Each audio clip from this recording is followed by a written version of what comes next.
few rides with my Peugeot Tourmalet, of course, but so far they have all been short rides around the neighborhood. And the thing about riding in my neighborhood, it's all flat. So I was really looking forward to going on a long ride, by that I mean at least 40 miles, so I could test how this bike climbs, descends, and just handles in general. That meant that I had to go over the river to find some hills. The first hill I climbed was about a quarter of a mile in length, with an average grade of 7% and a max of 9%. So not a monster climb, but decent enough for a first test. This bike climbs very nicely thanks to its mountain-friendly gearing. I used my small 34-tooth chainring for this job in the front, of course, and never felt the need to go to the largest cog in the rear. I stayed the entire climb in the second largest cog with 24 teeth. As to the descent, this bike is actually a lot of fun. It has a very predictable neutral handling. It is a very confidence-inspiring ride overall.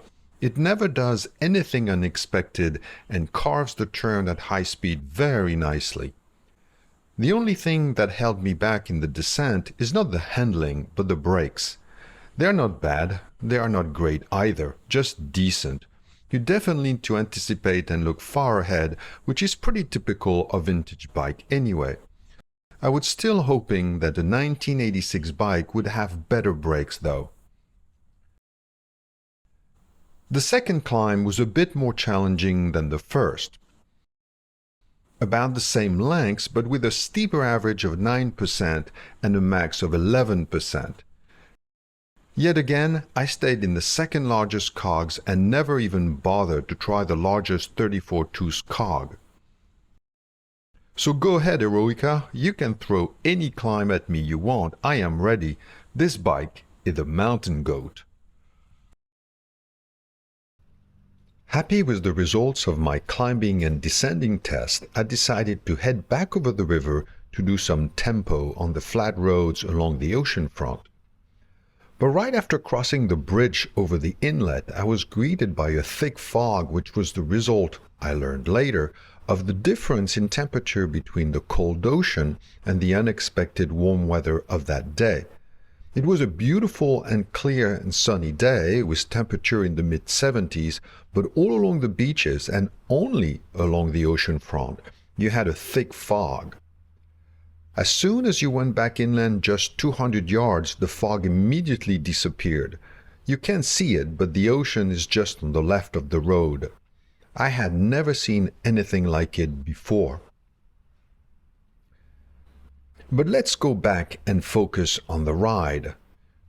Doing some tempo training, I was pleased to see that I was able to cruise at between 20 and 21 miles per hour without too much difficulty, despite the rather heavy weight of the bike.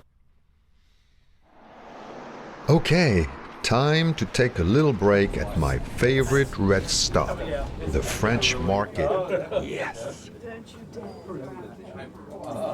There, I'm going to have this, a medium-sized black coffee, and give me a plain croissant with that, please.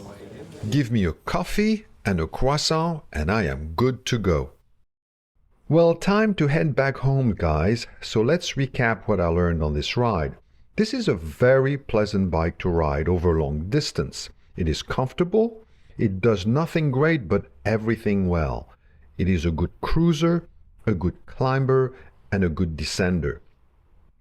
I want to see if I can improve the braking power just a bit though, so I'm going to try replacing the brake pads and see if that helps. Also, my saddle is just a hair too inclined forward and I kept sliding toward the nose of the saddle, but that is easy enough to fix. And that is really it. This bike is all set for Tuscany. Hope you enjoyed the video. Thanks for watching, and I will see you next week.